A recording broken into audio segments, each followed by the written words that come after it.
So once in a while, I talk about wrestling on World of Geekdom here, and many of you know who have known me for a long time know that I don't just love wrestling. I love all combat sports, including mixed martial arts. I love boxing.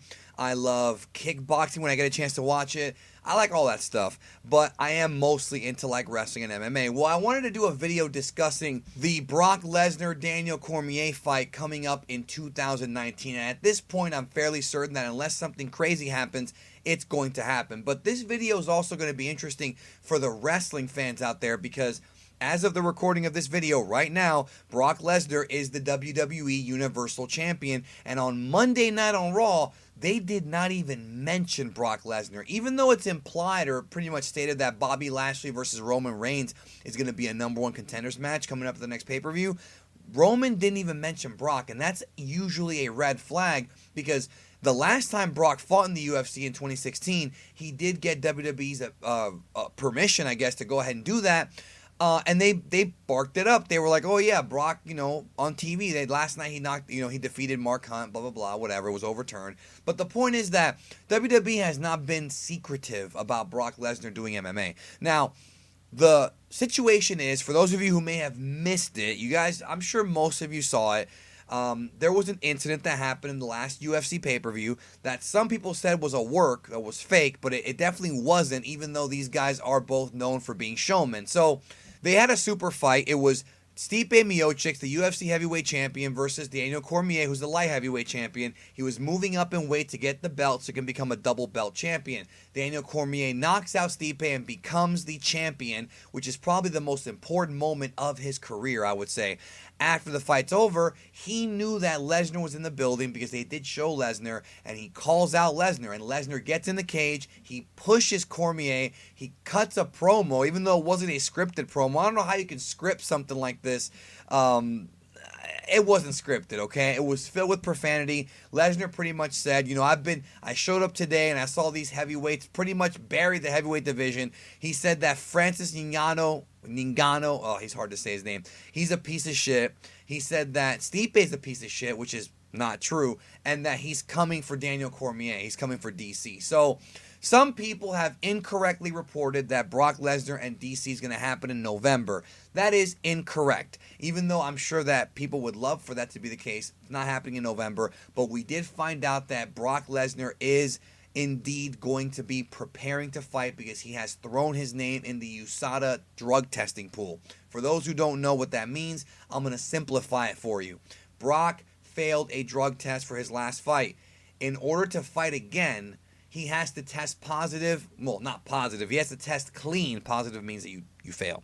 He has to test clean and pass all his drug tests 6 months before he can actually fight. Now, right now we're in July. 6 months will be January. So if Brock can keep himself clean and pass all the tests, then he will be able to come back and fight. And Dana White has said that he definitely wants to see that fight, and Daniel Cormier does too. Now, why is this fight important? It's not just because it's WWE against UFC, because they've already done that before when Brock had his first run in UFC back in 2008. Brock Lesnar, whether you like him or not, it doesn't matter. If you like him, whatever you think about MMA, Brock Lesnar is a top 5 biggest draw in the history of that company when it comes to pay-per-view.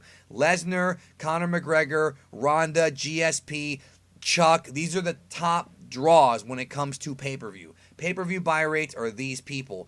And there's a few more that are right under that, but as far as I know, Brock's like top 3 actually. I think, but before Conor McGregor, it was Brock and GSP. Like Ronda and Conor are kind of the new pay-per-view draws. Brock and GSP were during the big UFC boom from 2008, 2009, 2010, 2011. Brock and GSP were the 2 top stars in the company. There's numbers to prove that, by the way. You can sit there and then say, "Oh, I like this guy more." It doesn't matter. Brock is a huge star in both sports. He's big, he says whatever he wants, he's reckless the way he talks. So having a Lesnar-Cormier fight, even though a Lesnar-John Jones fight is probably one that's more marketable, or at least was more marketable before this past weekend, would probably be a better idea. John Jones also can't keep himself clean, and he pretty much ruined himself from getting this fight. Because remember, John Jones did call out Brock Lesnar about a year ago. So Brock has been talking about coming back, at least fighting one more fight. I don't think Brock's going to have another run in him, but I totally do see Brock possibly coming back to battle DC. And after that incident that happened at the UFC 226 this past weekend, it's been the story in the sporting world of this fight happening. But I believe that if Brock does stay clean and USADA will allow him to fight, remember, folks, this is real. There's athletic commissions. This is not worked like wrestling. I do think that the fight will happen in February during the Super Bowl weekend, because UFC's big shows every year are usually in July, December, and February Super Bowl weekend.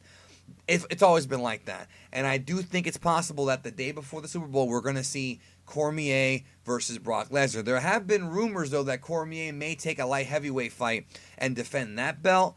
I don't know that's a good idea, because you don't want him to lose that fight and then go into the Lesnar fight with a loss. It's a different weight class, but still, like, I would rather he just wait it out.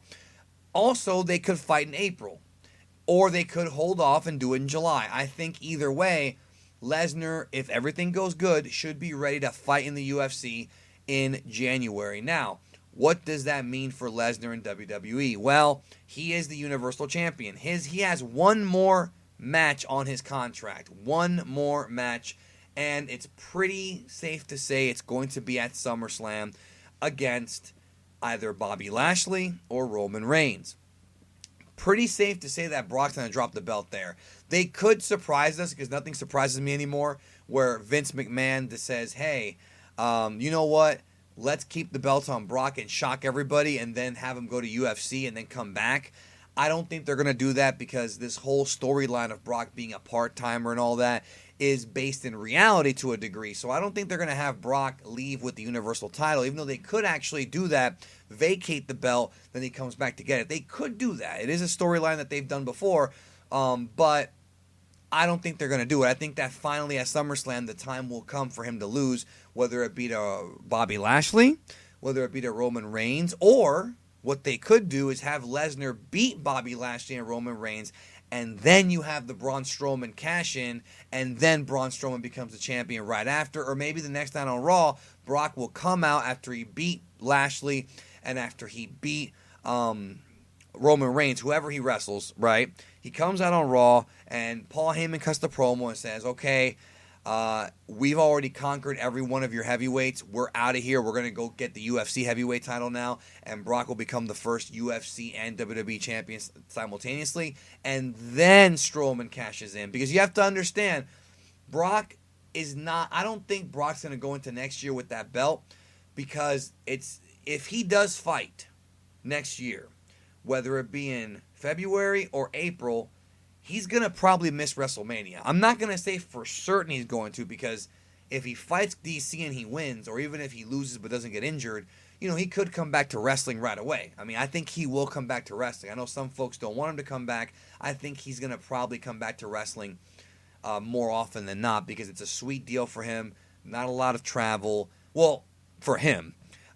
He's not on the road all the time, and he gets paid really well to just have a few matches. So I think he will come back, and it's a good chance he will come back regardless of what happens.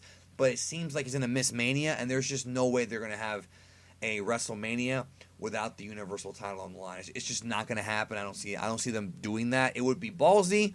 It would elevate maybe the SmackDown WWE title, but I still think that's not going to happen. Either way, though, Lesnar is on his way out the door for at least a little while to go fight in the UFC, because he has indeed thrown his name into the USADA pool. Again, it's not happening in November. It'll happen next year. So, predictions for the fight. It's too soon to tell, but I think Daniel Cormier is a better wrestler than Brock Lesnar, because he was an Olympic-level wrestler. He got hurt and could never compete in the Olympics, but he's on that level, and he's a better striker than Lesnar. I think Lesnar will not beat Daniel Cormier, but I think they're both going to make a lot of money, because this is going to be the biggest pay-per-view UFC's done in a long time, probably since Jones and Cormier. And I was thinking 1 million buys. I'm now thinking more like, 800,000. But it could do 1 million, because Lesnar's a huge star, knows how to talk. Cormier is a huge wrestling fan. Huge. He is a huge fan of wrestling, and he respects Lesnar. Even though they're gonna come out there and fight and talk trash, there is respect there. pro wrestling, MMA, wrestling background, amateur wrestling, athletes. There is a respect there, don't get me wrong, but these guys are going to talk trash because that's what sells fights, dude. There were people on Twitter saying, oh, Lesnar shouldn't have done that. Bro, he had to talk trash. He had to bury Stipe and Francis. You know why? Because it gets him over as a heel, as a villain, as someone who people want to see fight and lose or win. You gotta talk trash and sell some tickets. Everybody likes the fights where people talk trash. And he's good at it. So do it. I don't know if they're going to have Heyman do it for him in UFC, but you might as well. Thanks so much, guys. Let me know what you think in the comments, and we'll talk very soon.